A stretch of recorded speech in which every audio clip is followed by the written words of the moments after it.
భార్యాభర్తలిద్దరికీ ఒకరిపై ఒకరికి ప్రేమ నమ్మకం ఉండాలి. ఇద్దరిలో ఏ ఒక్కరు భిన్నంగా ఆలోచించినా సంసార డాబా చతికిలబడుతుంది, జీవితం అల్లకల్లోలమవుతుంది. మరి రజిత విషయంలో ఏం జరిగిందో ఇప్పుడు చూద్దాం. ఇష్టం లేకపోయినా రజిత పెళ్లి సమ్మయ్యతోనే జరిగింది. మంచిర్యాల మాస్పూర్లోని నాగార్జున కాలనీలో కాపురం పెట్టారు.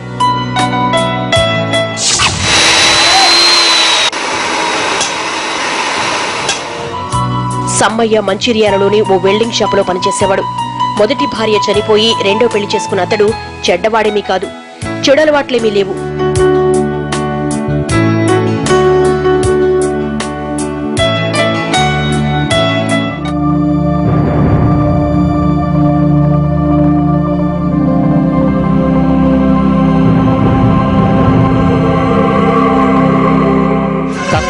కష్టపడడం, సాయంత్రానికల్లా ఇంటికి చేరుకోవడం, సంపాదించిన డబ్బు తెచ్చి భార్య చేతులు పెట్టడం, ఇది అతని వ్యక్తిత్వం.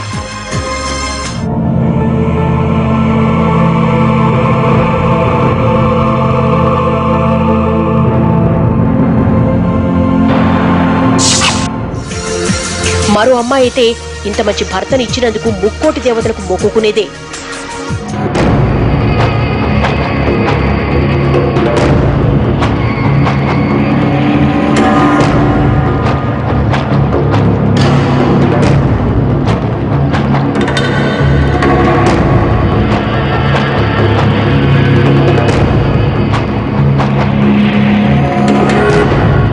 రజిత పెళ్లైతే చేసుకుంది, కానీ సమ్మయ్య అంటే ఏవగింపే.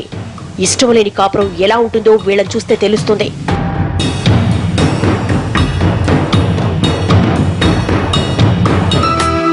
కానీ కాలం ఆగదు కదా. రజితకు సృజన, శృతి పుట్టారు.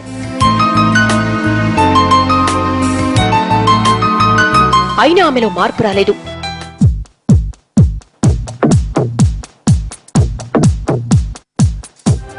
అన్ని సౌకర్యాలు ఉన్నా తన బతుకేదో నరకమైనట్లు, జీవితం ఎడారి పాలైందన్నట్లుగా భావించేది. చీటికి మాటికి భర్తను అసహించుకునేది. సహనం నశించిన సమ్మయ్య ఆమె తనకు వద్దంటూ పెద్ద మనుషుల ముందు పంచాయతీ పెట్టించాడు. పెద్దలు సర్ది చెప్పి రజితను కాపురానికి పంపించారు.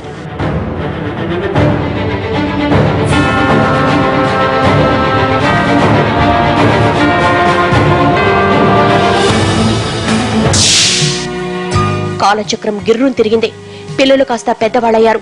సృజనకు 6 ఏళ్లు, శృతికి 5 ఏళ్లు. చక్కగా స్కూల్కి వెళ్లేవాళ్లు.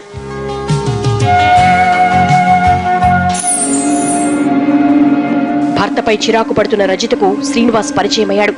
మంచిర్యాలకు చెందిన అతడు ఆమెకు దూరపు బంధువు.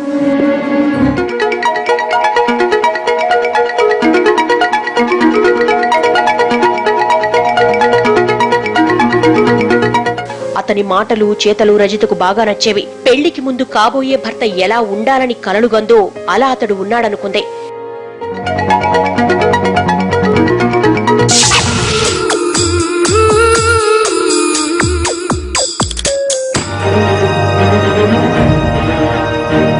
కొన్నాళ్లకు ఆ పరిచయం అనైతిక బంధానికి దారితీసింది.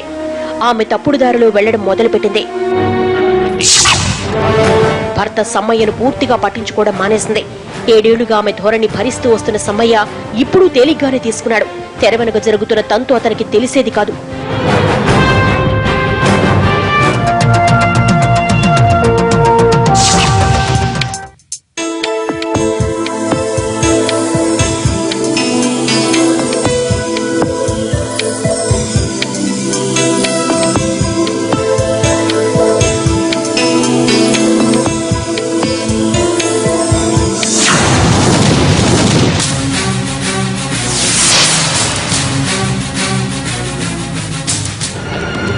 ఓ రోజు సడన్ గా ఇంటికొచ్చిన సమ్మయ్య రజిత పక్కనే కూర్చున్న శ్రీనివాసం చూసి ఆశ్చర్యపోయాడు.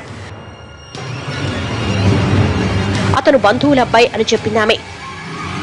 ఇంకోసారి బంధుత్వం పేరుతో ఇంటికొచ్చావో ప్రాణాలు తీస్తా అంటూ వార్నింగ్ ఇచ్చి పంపించాడు.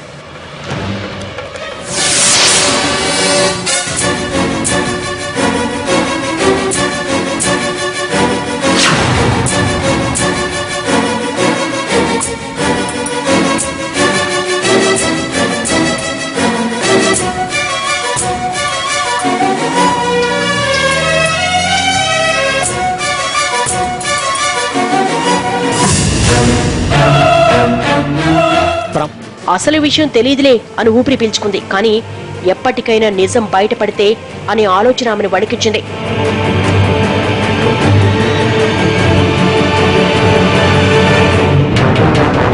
ఇంకెవరైనా అయి ఉంటే మంచిగా మారేవాళ్లే. తప్పైపోయిందని లెంపలేసుకుని భర్త కాళ్లపై పడి క్షమాపణ కోరేవాళ్లే. కానీ భర్తంటే అణువడుగున అసహ్యం నింపుకున్న రజిత కర్కశంగా మారిపోయింది.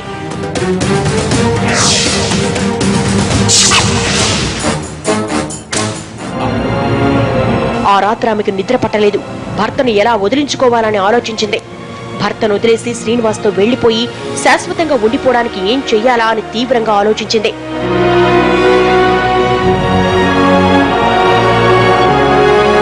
ఉన్నట్టుండి ఆమెకు విషయం గుర్తుకొచ్చింది.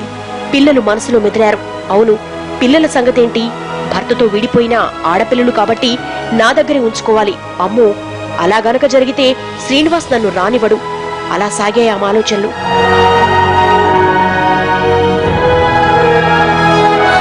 కొన్ని క్షణాల తర్వాత ఆమెలో క్రూరమైన ఆలోచనలు మొదలయ్యాయి.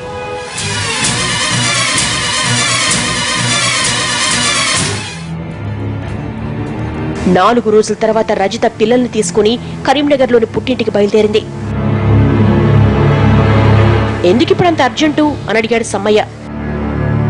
సైదాపూర్లోని బంధువుల ఇంట్లో పెద్ద కర్మ ఉంది, పలకరించొస్తాను అంది. ఆమె పట్టు పట్టిందంటే ఎలా ఉంటుందో తెలుసు గనక కాదనలేక సరే అన్నాడు. పిల్లలకు జాగ్రత్తలు చెప్పాడు.